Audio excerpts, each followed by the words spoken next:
Hoje nós estamos aqui no Instituto Moreira Salles, que está expondo o trabalho do Thomas Farkas em comemoração aos 100 anos do seu nascimento, com uma ampla produção na área da fotografia, do cinema e da realização cultural. A história do Thomas Farkas, fotógrafo, se combina e se mistura com a fotografia e o desenvolvimento do Brasil na metade do século XX.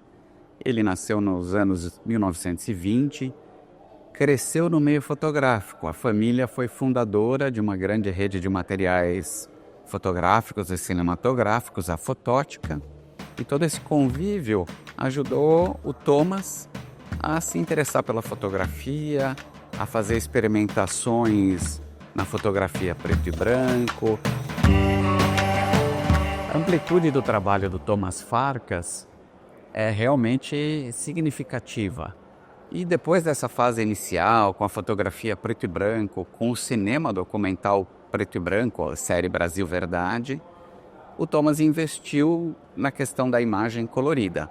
Aprendeu o processamento, as questões técnicas e, claro, esse domínio técnico também permitiu ele a desenvolver um trabalho autoral bastante importante e significativo que aconteceu em paralelo a uma nova produção cinematográfica, a Condição Brasileira. É uma série de projetos documentais, inicialmente pensados para 10 curtas, na realidade se tornaram 19 produções, a maioria delas em cor. E o que é importante disso, né? Importante é como que, então, um projeto de olhar social para o Brasil, valorização daquilo que o Brasil tem de original, de própria, em contraposição a uma expansão da indústria cultural no mundo. Os valores norte-americanos, que no pós-guerra se expandiam e que se embrenhavam em todos os países, gerou um movimento, vamos dizer assim, de contracultura, talvez. Com essas iniciativas que o Farkas conseguiu não apenas participar como realizador, diretor e fotógrafo, mas também como catalisador econômico de todo esse processo, agregando muitas pessoas. É interessante a gente notar que a fotografia, que na sua essência é um trabalho mais individual, agora se expande para um trabalho mais coletivo, onde o Farkas traz diretores, traz roteiristas, traz fotógrafos, finalizadores, para criar esse projeto de Brasil, uma nova proposta, um novo olhar, pensando no cinema documentário como uma forma de aprendizado e de educação da população para aquilo que o Brasil tinha de próprio. A gente está junto com o Sérgio Burghi, que é coordenador de fotografia do Instituto e co-curador da produção.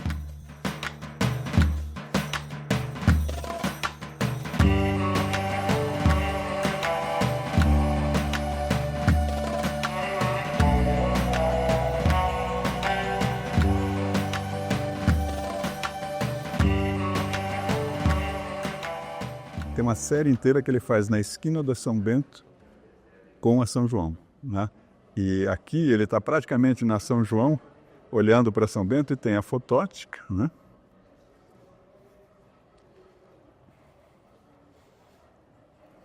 E no primeiro andar o Fotoclube Bandeirante, porque, né, o Fotoclube Bandeirante mudou para o primeiro andar do mesmo endereço na São Bento, né? Quer dizer, era uma relação muito próxima, né? Agora, são Kodachromes, né, com a cor absolutamente preservada, né? Então, você tem assim, algo muito, muito incrível, né?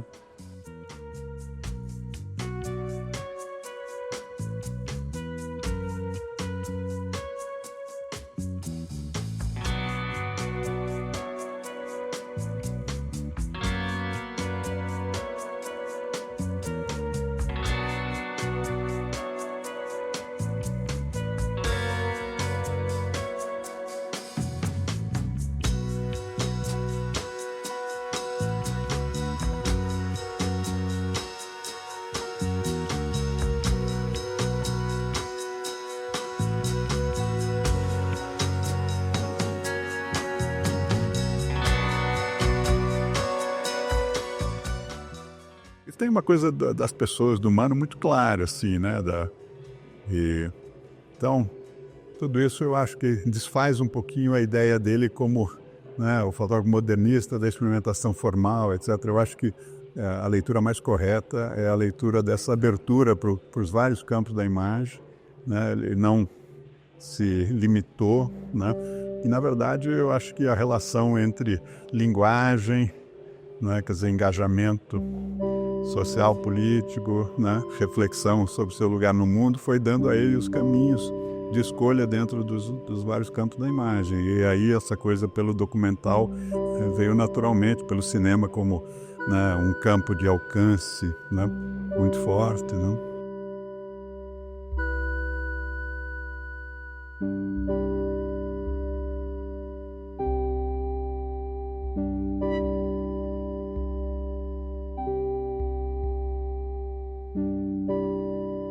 Primeiro foi a possibilidade de fazer uma confluência muito mais ampla, né, da obra de Thomas, trazendo exatamente essa percepção meio dicotômica, assim, dessa relação, né, do público do cinema o entendendo como cineasta, do público da fotografia compreendendo um pouco a sua produção fotográfica sem entender, né, um pouco a dimensão do cinema. E eu acho que essa relação entre biografia, né, o arquivo, né, a importância do arquivo nesse momento onde tudo isso vai se somando, a pesquisa, que não foi só uma pesquisa da curadoria, mas das equipes, né, trabalho extenso de pesquisa biográfica realizado por nosso colega André Vanderleen, que tem um extenso dossiê que está publicado, mais de 300 páginas, com uma coisa super detalhada, né? E isso, quer dizer, dá um pouco essa possibilidade de você ir mergulhando no acervo, entendendo as relações, né? Então, né, por exemplo, sabia da relação fotoclube, fotótica, mas ela é explícita nas imagens dele, né? Quer dizer, em uma redundância até das imagens que mostram, né? Quer dizer, isso claramente não é que ele está querendo mostrar, ele está mostrando o espaço urbano da cidade, mas, né, na rua da loja, estabeleci. Quer dizer, eu acho que o Farcas tem uma condição que é interessante para mim, que é a questão do território da imagem, que é uma questão do Ferrez, né? Da família Ferrez, na relação da família Ferrez com o cinema, com a fotografia, né? Família Farcas. E o fato de que a família Farcas é uma família também, digamos, da expansão do território da imagem, nesse sentido, né, do campo da imagem.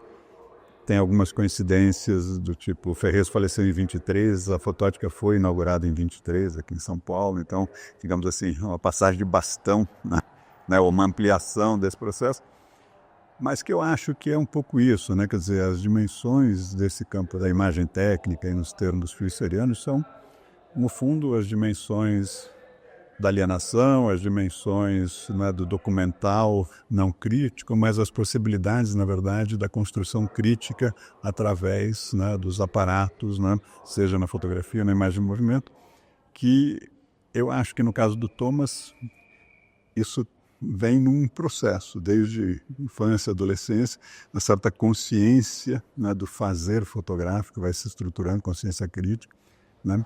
E isso, para mim, quer dizer, em relação à exposição de 49, é uma demonstração, né, quer dizer, de um pensamento crítico, elaborado sobre os processos da fotografia e também do cinema, etc., naquele momento. Então, eu acho que essa é a leitura principal, né?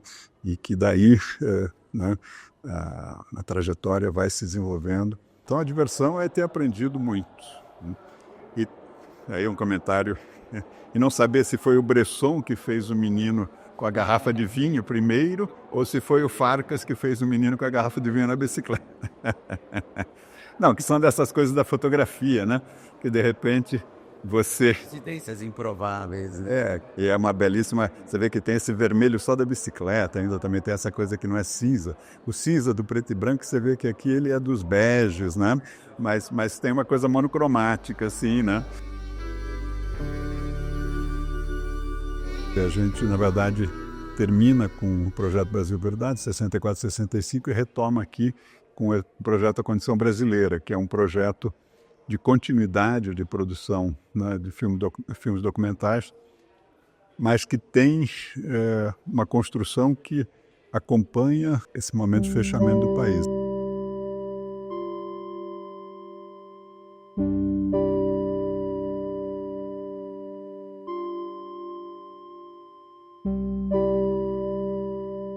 tem a ver com essa condição dele também acadêmica. Não é exclusiva, mas isso tem a ver. Ele está na ECA, ele, apesar de estar produzindo cinema, ele está no departamento de jornalismo, como professor de fotojornalismo. No arquivo tem uma coisa muito interessante, que são uma série de cromos, que são a história da fotografia, processos, aqueles cortes transversais de equipamentos fotográficos, tem todo um material que ele usava em sala de aula, etc. E ele propõe um doutorado, né, que é orientado inicialmente pelo Flávio de Carvalho, tem interação com o Paulo Emílio Fares Gomes, né? A tese depois vai caminhar para o Paulo Emílio, mas assim, no começo ele propõe esse projeto que é documental fotográfico, paralelo ao projeto cinematográfico da condição brasileira, que são um projeto inicial de 10 curtas que viram 19. E o Thomas faz um filme nesse período que chama Paraíso Juarez, que é um filme que mostra um pouco essa ligação mais ampla disso no contexto moderno, porque ele é feito em Salvador, no foyer de um cinema que está para ser destruído, que é todo decorado por esse artista plástico que é o Juarez Paraíso. E é um documentário curto que antecede a demolição, né, desse cinema, né? E ele tem uma relação que transita entre, né, quer dizer, um pouco em Salvador, né, quer dizer, um pouco arte contemporânea, relações que se dão com Mário Cravo Júnior, também tem uma inserção, mas assim, o projeto todo é muito voltado para o interior mesmo, para a região do Cariri, né? Mas aqui a gente mostra, quer dizer, essa foto que é da filmagem do Best, que é esse armamento medieval, né? E que tem um filme que é do Sérgio Muniz, que é esse filme de 18 minutos, que é a documentação, né, da artesania da besta, né? Então, um pouco essa relação, um lado de preservação, né, dos processos da tradição e, do outro lado, da reflexão sobre os processos, né, de contemporaneidade com as transformações radicais do presente. Durante essa produção e até mesmo junto com a ideia dele estar dando aulas de fotojornalismo e a proposta da tese dele, ele também fez uma documentação fotográfica ali em cor, simultânea à produção dos filmes, que é assim, marcante. É marcante porque, primeiro, quer dizer, ele publicou um livro chamado Notas de Viagem, numa exposição da Pinacoteca, já em 2006, que marca isso, mas é uma extensão de mais de 3.000 imagens no arquivo desse momento, que são muito relevantes, porque é um escopo que a gente hoje compreende claramente como uma produção autoral dele, né? Mas foi fruto muito dessa produção de pesquisa, quer dizer, porque essa é a tese de doutorado dele, Cinema Documentário e um Método de Trabalho, né? Que deu a ele o título de doutor na ECA em cinema. Mas a proposta, né, original, em 69,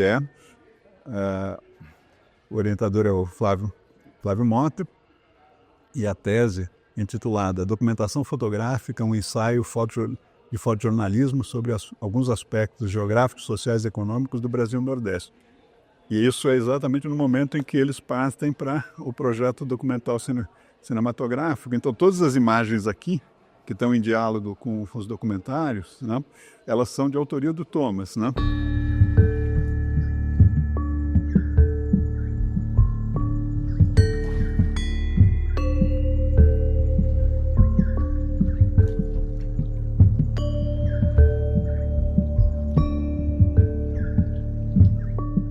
E aqui a gente construiu uma paisagem sonora dos documentários, né? E que tem uma especialidade muito... Aqui o som, né? Uhum. Você não sabe de onde vem isso. Exatamente.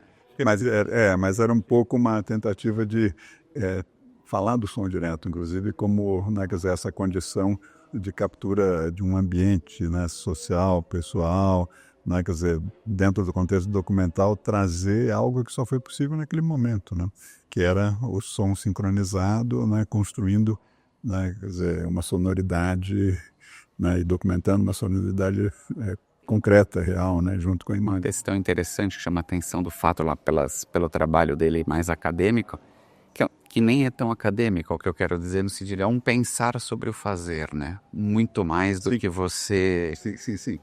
Não, Bem, não é então, teórico. não é um teórico, né? E eu acho que No isso, sentido, não, isso é um pensar sobre o fazer de tudo aquilo, é quase que uma sistematização interna dele por tudo aquilo que está acontecendo. E aí quando você olha a produção documental agora, né, do Brasil e tudo, né, do interior e tudo isso, e você contrapõe com as fotos, com essas que estão expostas e também com os cromos que estão nas mesas de luz, eu acho que tem essa reflexão, né, que acho que talvez é um pouco daquilo que você comentou lá no preto e branco, de como ele foi chegando, que talvez ainda não tinha uma percepção tão clara para ele da convergência aí de fotografia com cinema, como olhar, mas muito mais uma abertura para uma sensibilidade social, e agora isso parece que está um pouco mais perto, né? ele está juntando uma condição acadêmica com tudo aquilo que a gente viu da condição, né? Quer dizer, é o principal laboratório, um dos principais laboratórios nessa interface para o 16mm, entre um domínio de processo profissional, né, quase profissional, né, e uma condição de tentar fomentar essa linguagem menos complexa, mais aberta para realizadores, enfim.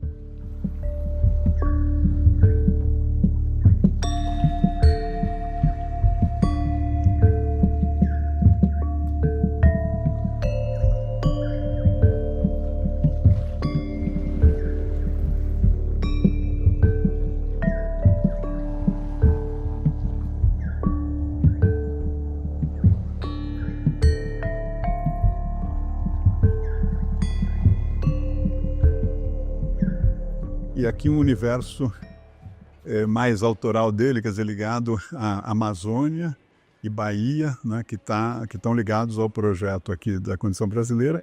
E é um projeto que ele faz com Vanzolini, junto com o Geraldo Sarno, em 75, na Amazônia, e que eles perdem a produção cinematográfica.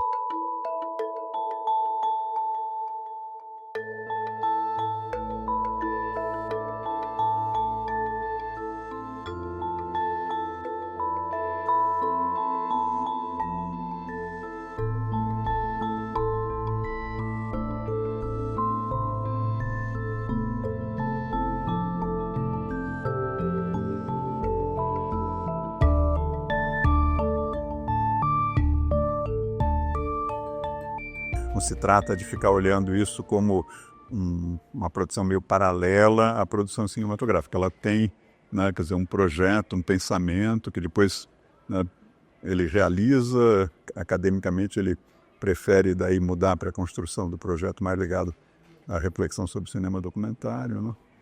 E aí em 79 tem essa questão aqui que é se abrir para gerações que nesse momento, na década de 70, estavam amadurecendo todo um projeto. Aí você pega todo mundo que está na fotótica aqui, né? Tá o Luiz Braga, você pega... Todo mundo está meio começando, Mário Cravo, né? Tem primeiras exposições variadas, né? E é o projeto da Galeria Fotótica, né? Depois vai virar o Vídeo Brasil, né? Através do apoio inicial que ele faz com a Solange Farcas ao começo do Vídeo Brasil, até que tem a transição, né, para o Sesc, mas que está marcado aqui, porque não fosse aquele começo de um interesse. Claro que aquilo estava no momento da chegada dos equipamentos, do vídeo, tinha uma dimensão, obviamente, sempre comercial, também é associado, mas ele enfrenta a questão, e mesmo quando a questão se expande para a linguagem, que já não tem uma dimensão mercado amador, etc., ele ainda banca um período, né, até que o Sesc, enfim, aquilo ganha, né, uma outra dimensão. Mas então essa relação da produção cultural era uma questão fundamental também, né? E aí a gente tem no Instituto toda a coleção da fotótica, que veio doada também pelo próprio Farcas, na verdade, no caso ainda. E essa é uma coleção dos cartazes, né? Aí tem o Hélio de Almeida, que foi um artista gráfico importante, que participou, né, junto, e boa parte dos cartazes são de autoria dele. Uma entrevista com a Roseli, que foi quem junto, Roseli Nakagawa fez também parte da exposição, mas ela foi a parceira do Thomas na implantação da fotótica da galeria, né? E aqui duas fotos do Medeiros e do Thomas na exposição em 85, na verdade um almoço na casa do Thomas depois, né? Dessa convivência, né, de vida inteira entre juventude, cinema, né? Você vê que a trajetória deles é densíssimo naquele momento, né? Vai se reencontrando, né? Tempo. E um pouco essa coisa, a percepção que você tem hoje sobre o passado deles, e quando você vai para o passado deles, você vê um encontro de juventude que é aberto, está documentado, está explícito. Tem um livro, ele importava livros na fotótica, né?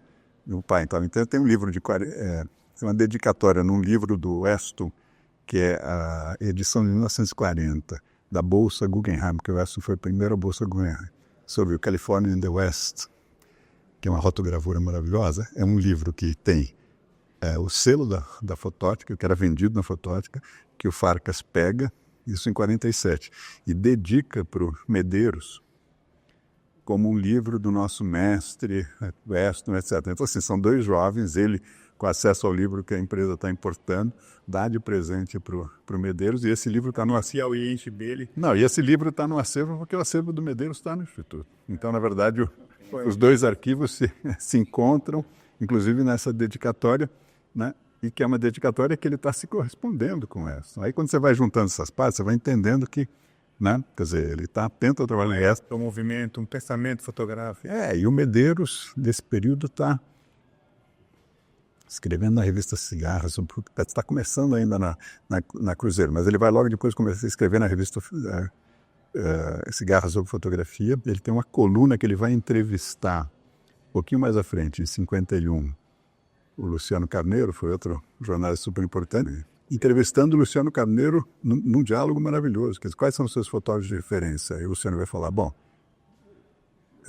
do Bresson, que ele fez uma entrevista enorme com o Bresson, ele vai falar de Eugene Smith, né? E aí, antes de Eugene Smith fazer o Albert Schweitzer, né? E é curioso que depois, 3 meses depois que o Schweitzer, o Eugene Smith faz a matéria na África, ele foi um prêmio Nobel também, né? E o Luciano Carneiro também vai lá e faz o Schweitzer e tal. Então, assim, tem umas coisas que você vai vendo que, assim, é uma coisa de... Né? Estão lá todos eles produzindo, mas super antenados, né? E vendo um pouco na live, nas coisas e tal, e essas trocas. Quer dizer, não é só uma coisa de receber uns fragmentos, é um adensamento, assim, né? São imagens do acervo da Galeria Fotótica, que está doado ao Instituto, e aqui você vai ter praticamente 1 ou 2 imagens por autor, né? De Mário Cravo, né? Que está aqui, Maureen Biciliati, e Jorge Love, Cristiano Mascaro, né? Guerro Branco, Eduardo Castanho, Sebastião Salgado, enfim, foram mais de 140 exposições, né? Teve um papel fundamental mesmo nessa afirmação da fotografia no Brasil, numa galeria não comercial, porque no fundo não havia mercado naquele momento, mas no fundo foi de fato um mecenato, né? Aqui é um pouco uma articulação entre ainda, né, diálogos da fotografia do Thomas com o acervo da galeria, né? Então você tem material dele do balé dos anos 40 em diálogo com Eduardo Salvatore, imagem dele em Nova York, Alice Brio, Zé Medeiros e ele, né? E fundamentalmente a questão do Vídeo Brasil, que a gente trouxe o prêmio do Fernando Meirelles, né?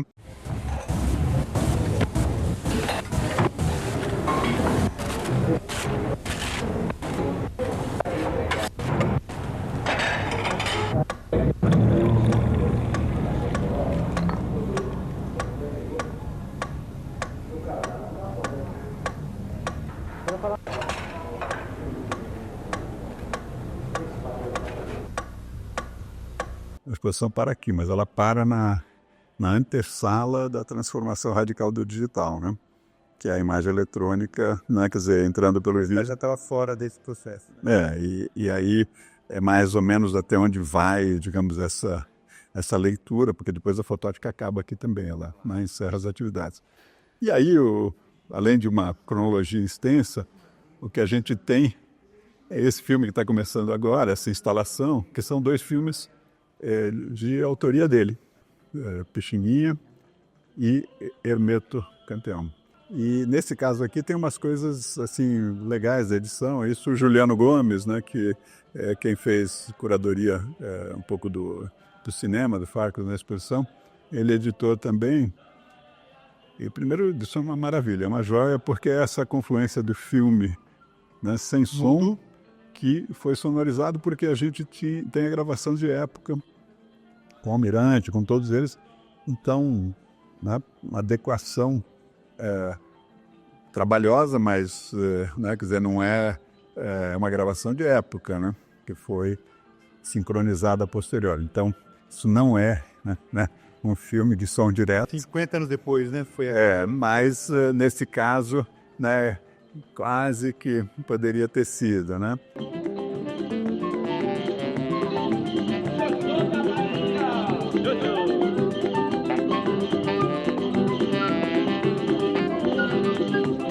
Ô Joana, ô Maria, saru é pra quem trabalha no pescoço da cutia, no pavilhão da atalaia.